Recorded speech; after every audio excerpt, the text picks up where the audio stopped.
할렐루야. 우리 함께 찬양하겠습니다. 찬송가 368장입니다. 찬송가 368장. 주 예수여 은혜를 내려주사. 함께 찬양하죠.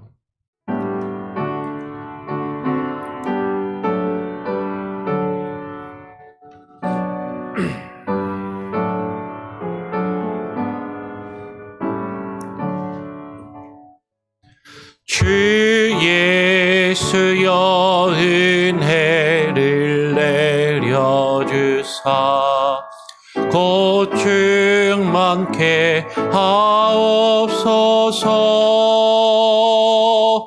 이주리고 목마른 나의 맘에 주 성령을 부으소서. 주 예수여 충만한 은혜 내 영혼에 부으소서. 주 예수만 나의 힘 되고 내 만족함 되니다.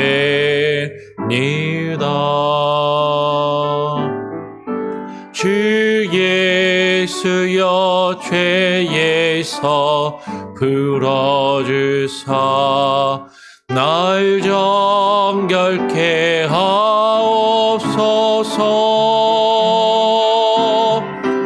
이 세상의 유혹이 나의 맘에 든 못하게 하옵소서.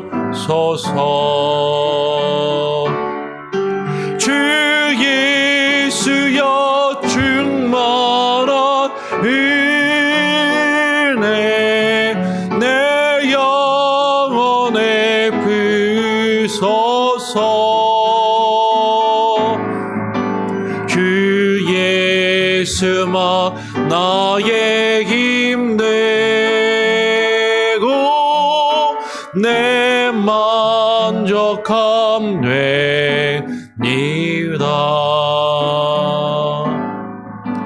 옛 야곱이 천사와 씨름하던 그 믿음을 주옵소서. 이 세상의 물결이 흉흉해도 날 평안케 하옵소서. 주 예수여 충만한 은혜 내 영혼에 부으소서.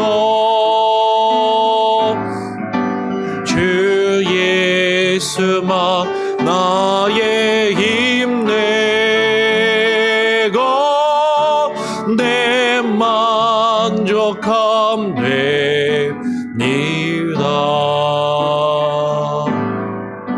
주 예수여 완전한 주의 사랑 나 받기를 원합니다. 그 사랑이 내 맘에 충만하여 날 기쁘게 하옵소서. 주 예수여 충만한 은혜 내 영혼에 부으소서. 주 예수만 나의 힘 되고 내 만족함 되니다.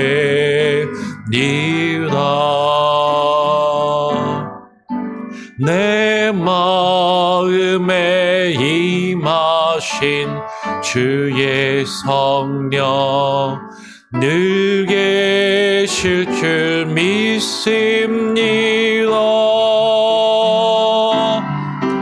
그는 은사를 나에게 부어주사 주 섬기게 하옵소서.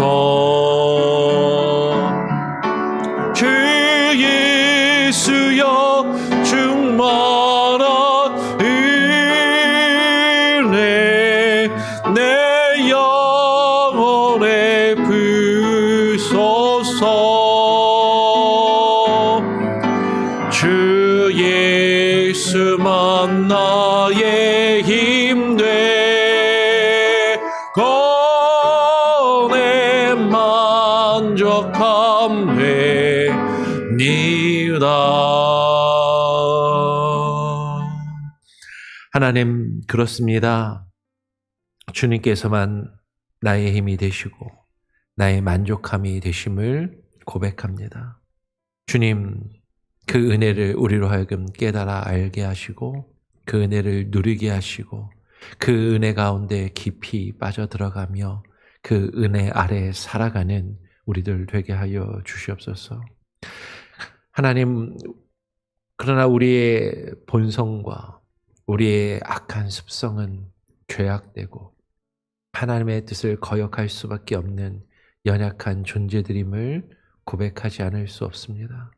그럼에도 불구하고 우리를 사랑하시고 하나님께서 베풀어 주신 그 은혜, 그것이 얼마나 크고 귀하고 값진 것인지 하나님 우리로 하여금 깨달아 알게 하시며 날마다 주님을 찾고 구하며 주님 앞에 나와 기도하며 하루를 시작하게 하시고 주와 함께 동행케 하시고 또 주님의 말씀에 귀 기울이게 하시니 감사합니다.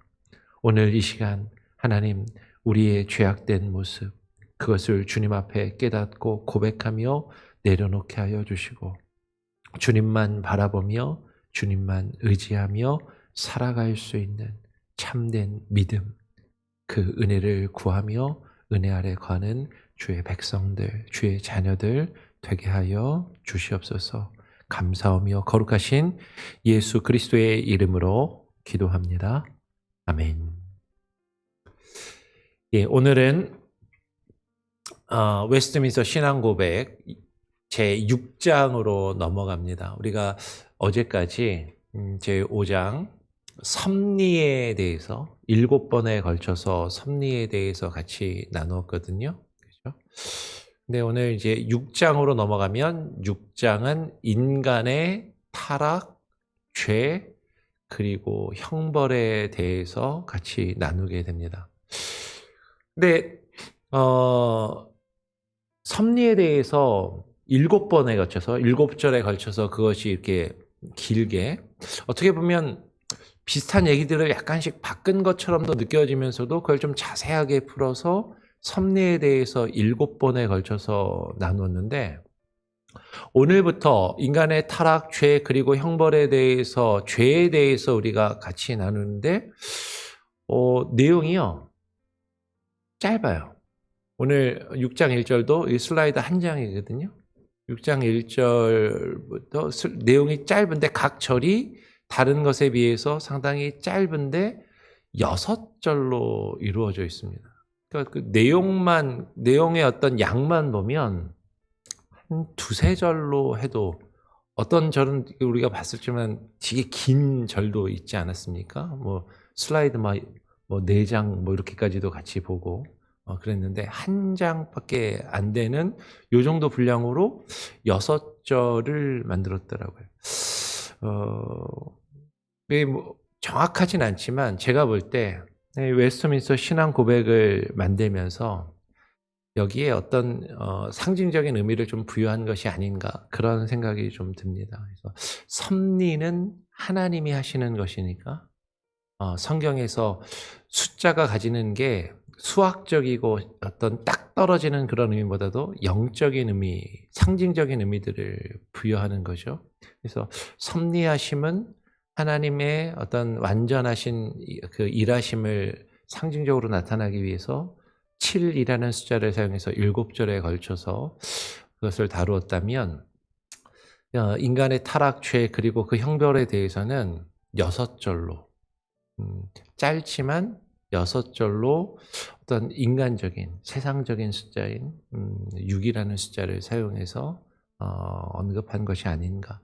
그러면서도 짧다라는 건 어떻게 얘기하면 죄에 대해서 우리가 별로 할 말이 없다. 하나님 앞에서 말을 많이 해봐야 그것은 변명이고 우리가 죄에 대해서 꼭 알아야 할 것들을 간략하게 그러나 6절에 걸쳐서 그렇게 설명한 것으로 보입니다. 우리 다시 한번 6장 1절을 한번 한 목소리로 읽고 또 같이 한번 나누어 보도록 하겠습니다. 함께 읽어볼까요? 시작. 우리의 첫 조상은 사탄의 간교함과 유혹에 미혹되어 금지된 열매를 먹음으로 죄를 범하였다. 하나님께서는 그의 지혜롭고 거룩한 계획에 따라 이러한 그들의 죄를 허락하시기를 기뻐하셨으며 이를 자신의 영광을 위하여 질서 있게 이루실 것을 작정하셨다라고 그렇게 고백을 합니다. 오늘 죄에 대해서 이야기할 때 우리의 첫 조상이 누구죠? 창세기 보면 아담과 하와, 아담과 하와가 범죄한 것에 대해서 이야기를 하는 것이죠. 우리의 첫 조상이 되는 하나님이 지으신 첫사람 아담과 그의 아내 돕는 배필이었던 하와는 사탄의 간교함과 유혹에 미혹되어서 금지된 열매를 먹음으로써 죄를 범하였다라고 아주 간략하게 이야기를 합니다. 창세기 3장을 보면 2장 3장의 내용을 보면 하나님께서 아담과 하와를 지으셔서 에덴 동산에 두시고 그 동산 안에서 행복하게 하나님과 교제하며 하나님과의 깊은 사귐을 누리며 살아가게 만드셨지만 근데 아담과 하와가 범죄한 것이죠. 어떻게 범죄했냐면 동산 안에 있는 모든 것은 그들이 마음대로 뜻대로 먹고 누리며 즐길 수 있었지만 하나님께서 동산 중앙에 선과 악을 알게 하는 나무를 두시고 이 나무의 열매만은 너희가 따먹지 말라. 너희가 이것을 따먹는 날에는 정령 죽으리라 라고 그들에게 엄히 경계하시고 명령하셨습니다. 그런데 어느 날 뱀이 오늘 웨스트민스터 신앙고백은 사탄이라고 표현했는데 성경에는 뱀이라고 되어 있죠. 그러니까 아마도 사탄이 뱀의 모습으로 혹은 사탄이 뱀을 이용해서 혹은 뱀이 하나님과 하나님의 뜻을 거역하는 사탄의 역할을 감당하면서 이제 아담과 하와를 향해서 간교함과 간교함으로 유혹하고 미혹하였던 거죠. 하와가 먼저 이 뱀의 유혹, 사탄의 간교함과 유혹에 미혹되어서 하나님이 먹지 말라고 하신 그 선악을 알게 하는 나무의 열매를 먼저 따서 먹고 남편에게 주었습니다. 그랬더니 그들의 눈이 밝아져서 그들이 부끄러움을 알게 되었고 그리고 하나님을 피하여 숨게 되었던 것이죠. 어느 날 하나님께서 그 동산을 거니시다가 아담과 하와가 나무 뒤에 숨어 있는 것을 보시고 숲 뒤에 숨어 있는 것을 보시고 여호와 하나님이 말씀하십니다. 여호와 하나님이 여자에게 이르시되 네가 어찌하여 이렇게 하였느냐. 물론 그 앞의 내용을 보면 하나님이 아담한테 먼저 물어보세요. 너 왜 그거 먹었냐? 그랬더니 아담이 뭐라고 이야기해요? 하나님이 저를 위해 만들어주신 하와가 그걸 따먹으라고 해서 먹었습니다. 하나님이 만들어주신 저 여자가 나한테 먹으라고 해서 제가 먹었습니다. 그럼 누구 책임이라는 거예요? 저 여자 책임이고 더 나아가서는 저 여자를 나에게 만들어주신 하나님 때문입니다라고 그렇게 변명하는 거죠. 그때 하나님께서 하와에게 다시 물으시는 거죠. 여자에게 이르시되 너는 네가 어찌하여 이렇게 하였느냐? 그랬더니 여자가 이르되 뱀이 나를 꿰었으므로 내가 먹었나이다. 하나님, 제가 먹고 싶어서 먹은 게 아니라요. 저 뱀이 저를 유혹하고 꿰어서 제가 미혹에 넘어가서 실수로 먹었어요. 뭐 여기에 가로치고 아담이 한 말을 만약에 생각해서 하와의 마음속에도 이런 게 있었겠죠. 근데 저 뱀도 하나님 만드셨죠. 그렇게 이야기하는 것 같다라는 거죠. 그런데 여러분, 아담과 하와가 선악을 알게 하는 나무의 실과를 따서 먹었을 때 그것이 우리에게, 인류의 모든 어떤 죄가 되었고, 이것을 보통 우리는 원죄라고 이야기를 하는데, 이것이 어떻게 해서 모든 사람을 타락하게 만들고 죄를 짓게 만들었는가, 그 내용을 우리가 뒤에 가서 좀 더 나누겠지만 어떻게 그렇게 되었는가.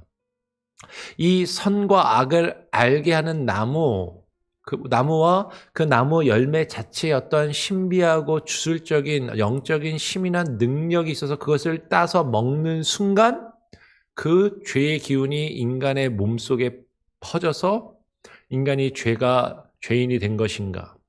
그렇게 설명하는 사람들도 간혹 있어요. 그렇죠?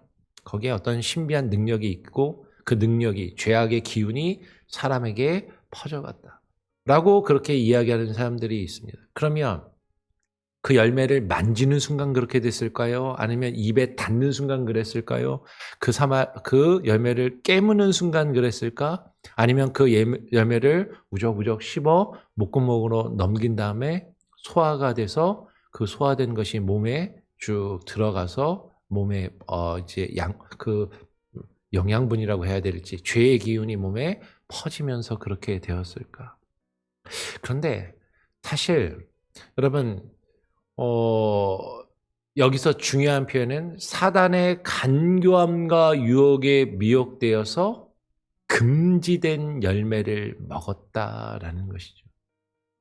그게 어떤 나무이고 선악을 알게 하는 나무 자체가 특별하거나 그 나무의 열매 자체가 특별한 어떤 신비한 능력이 있어서 그 죄의 능력이 있어서 그 죄를 먹음으로 그것이 우리에게 번진 것보다도 더 중요한 것은 하나님께서 금지하신 열매. 하나님께서 먹지 말라라고 명령하셨는데 거기에 불순종한 것이죠. 하나님의 뜻에 거역한 것. 하나님과의 언약을 파기하고 하나님과의 약속을 깨어뜨린 것. 사실 이것이 죄임을 우리는 깨닫게 되고 발견하게 된다라는 것이에요. 여러분, 그 나무가 무화과 나무인지 복숭아 나무인지, 어떤 사람들은 무화과라고 그러고요. 어떤 사람들은 복숭아라고 그러고, 많은 사람들은 사과라 그래요. 그래서 어떤 분들은 사과 안 드시는 분도 계시더라고요. 복숭아 안 드시는 분도 계시고, 복숭아 알러지가 그래서 생겼다고 얘기하시는 분들도 있고, 사과를 안 드시는 분들도 있고, 무화과를 안 드시는 분들도. 근데 성경에 보면 무화과 나무 열매가 얼마나 좋은 거라고 이야기해요. 이게 무슨 나무인지 무슨 열매인지가 중요한 것이 아니라 중요한 것은 하나님이 먹지 말라 하신 것을, 하나님께서 금하신 것을 그들이 어기고 그 하나님의 명령과 하나님의 언약을 어기고 불순종한 것이 죄라는 것이죠.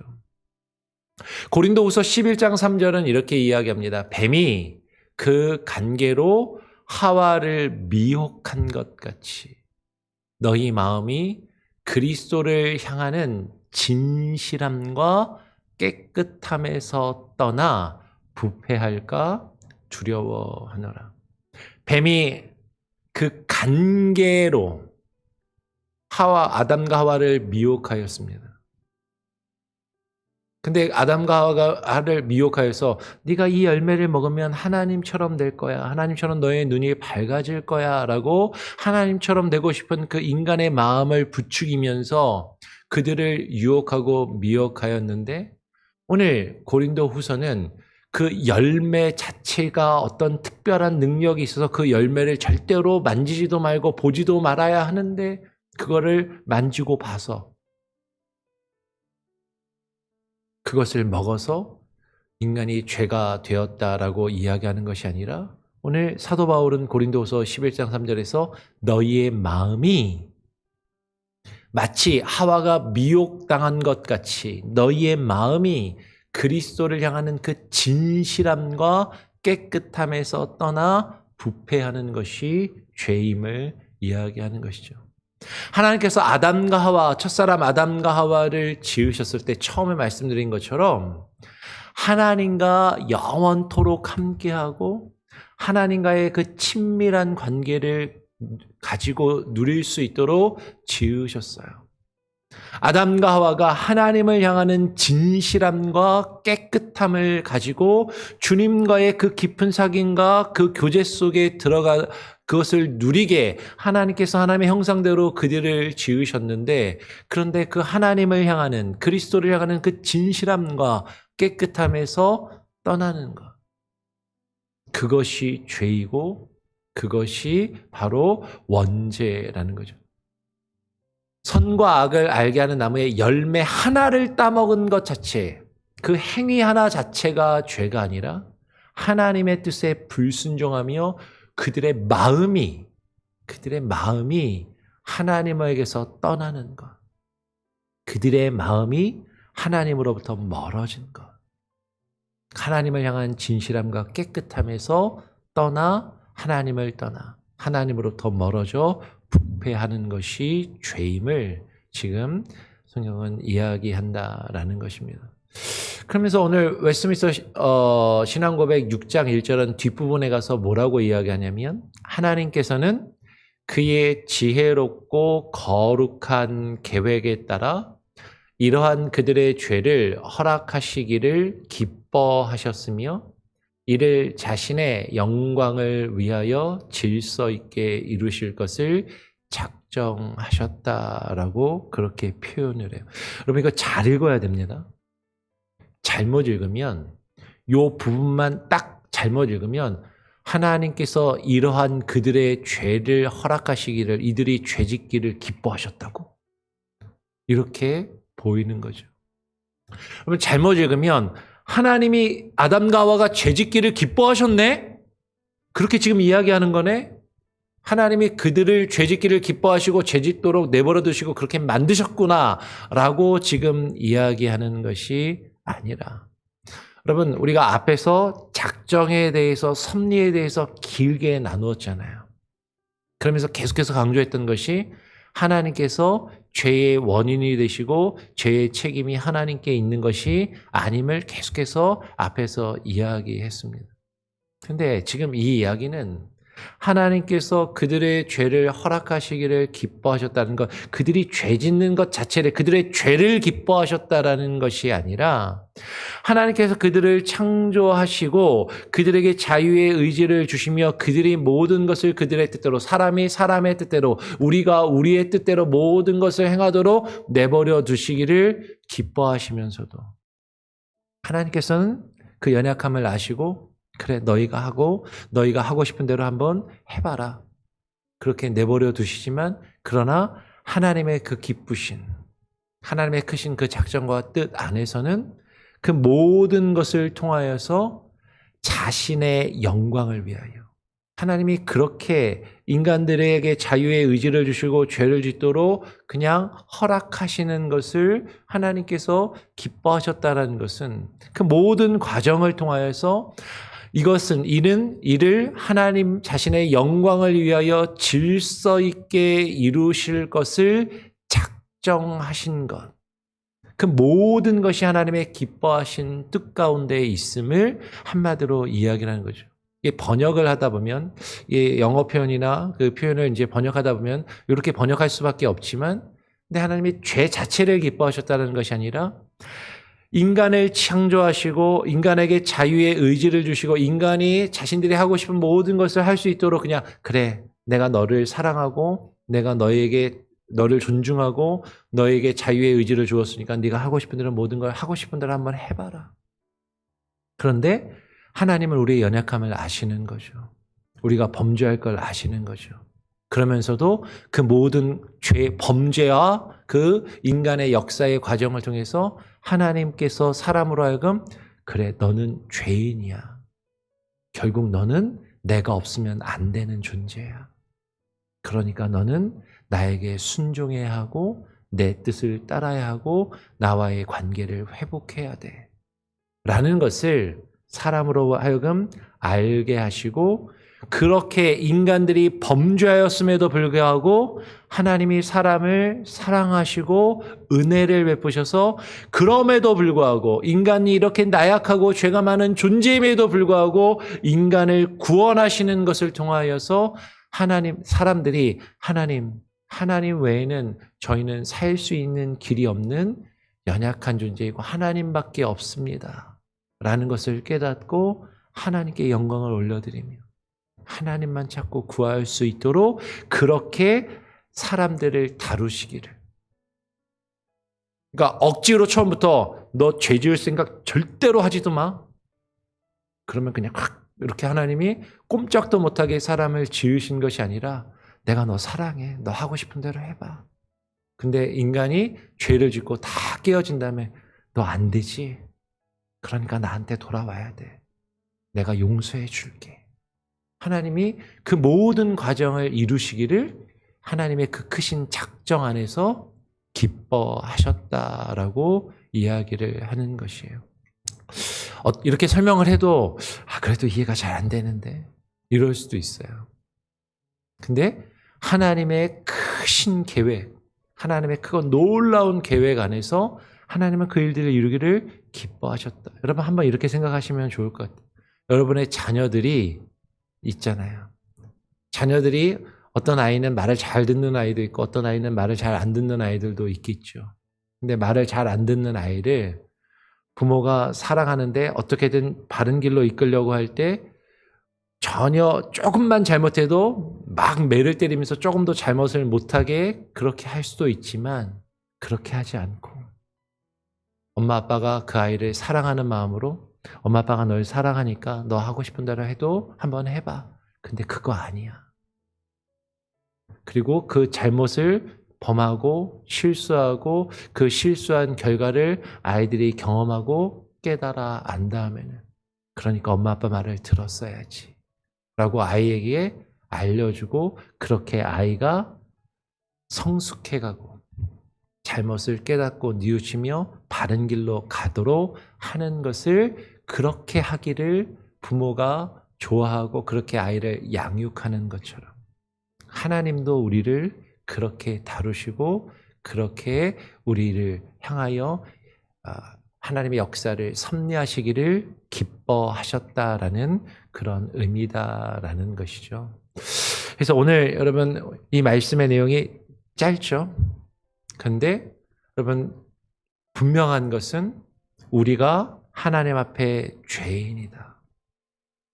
근데 하나님이 우리가 죄 짓는 것을 허락하신 것을, 죄 자체를 기뻐하신 것이 아니라 이 죄를 통하여 우리가 하나님 없이는 살아갈 수 없는 존재들임을 깨닫고 하나님만을 바라보며 의지할 수 있도록 우리를 그렇게 다루시기를 기뻐하셨다. 하나님은 우리를 인격적으로 존중하시고 사랑하시며 이끌어 가시기를 기뻐하시는 하나님이심을 우리가 깨닫고 그 앞에서 우리의 죄악과 우리의 연약함을 하나님 앞에 고백할 수 있는 저와 여러분이 되기를 간절히 바라고 소원하고 축원합니다. 우리 같이 함께 찬양하고 또 기도하죠. 찬송가 214장입니다. 찬송가 214장, 나 주의 도움 받고자, 이렇게 찬양하고 기도하겠습니다.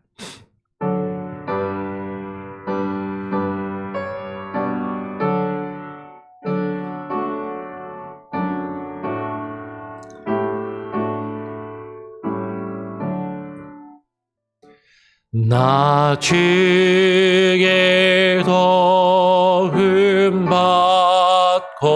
받고자 주 예수님께 빕니다. 그 구원하러 가시사 날 받아주소서.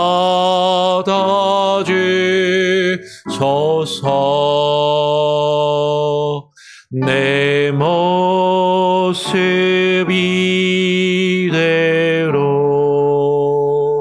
주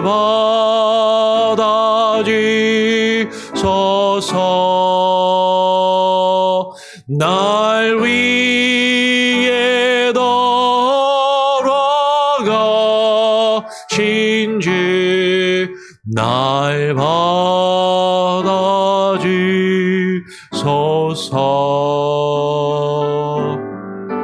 큰 죄에 빠져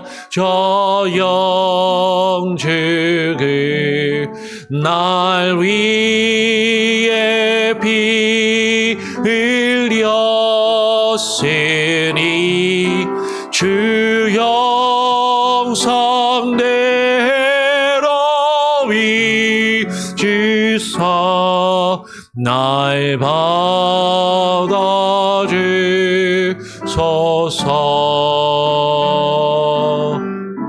내 모습 이대로 주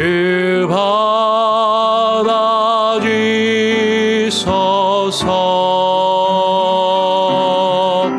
날 위해 돌아가신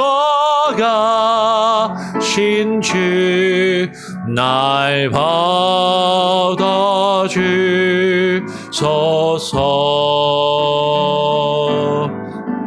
내 힘과 결심 약하여 늘 깨어지기 쉬우니 주 이름으로 구원해 날 받아주소서.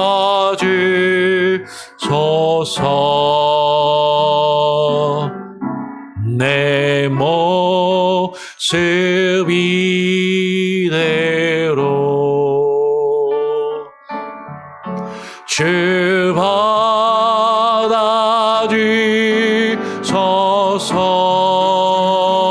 받아주소서. 날 위해 돌아가신 주 날 받아주소서.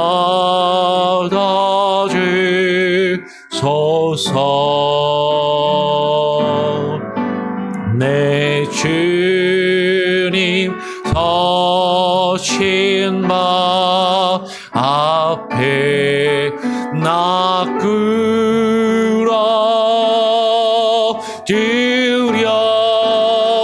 끌어들였으니 그 크신 역사 이루게 날 받아주소서.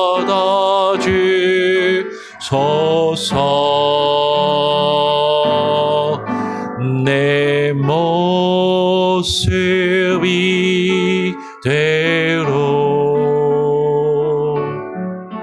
주 받아주소서.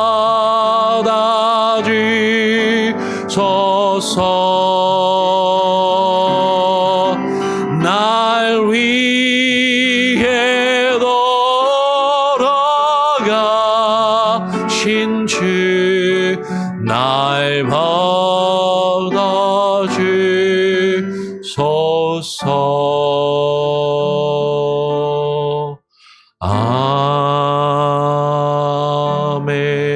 아멘. 그렇습니다. 주님, 내 모습 이대로 날 받아주시옵소서. 우리의 연약함, 우리의 나약함, 우리의 죄악된 모습 이대로 주님 앞에 맡길 때 주님께서 우리를 하나님의 형상으로 빚어가시며 하나님의 형상을 회복하여 가시는 그것을 우리가 주님께 맡기기를 원합니다. 하나님께서 우리를 하나님의 형상대로 지으셨지만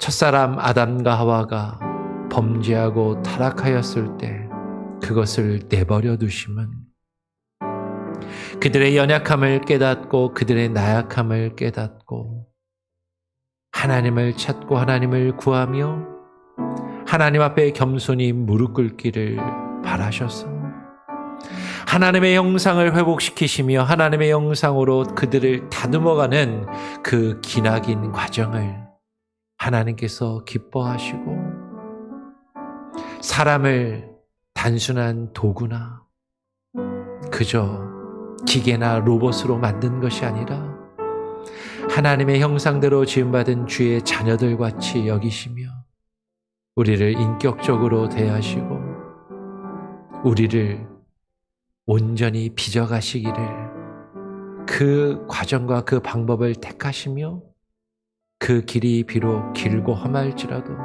그것을 기뻐하시며 묵묵히 우리를 오래 참고 기다리기를 기뻐하신 하나님, 우리의 연약함, 나약함을 그러므로 주님 앞에 온전히 내려놓을 수 있고 우리의 나약한 죄악된 모습 그대로 주님 앞에 나올 수 있고 그래서 그 모든 죄악을 주님 앞에 내려놓을 때 하나님께서 우리를 계속해서 만지시고 역사하시며 주님께 맡길 수 있음을 깨닫게 하시고 그 모든 것이 하나님의 은혜요 그 모든 것이 하나님께서 우리에게 주신 사랑의 표현임을 하나님 깨달아 알며 주님께 온전한 영광과 찬양을 드리게 하여 주시옵소서.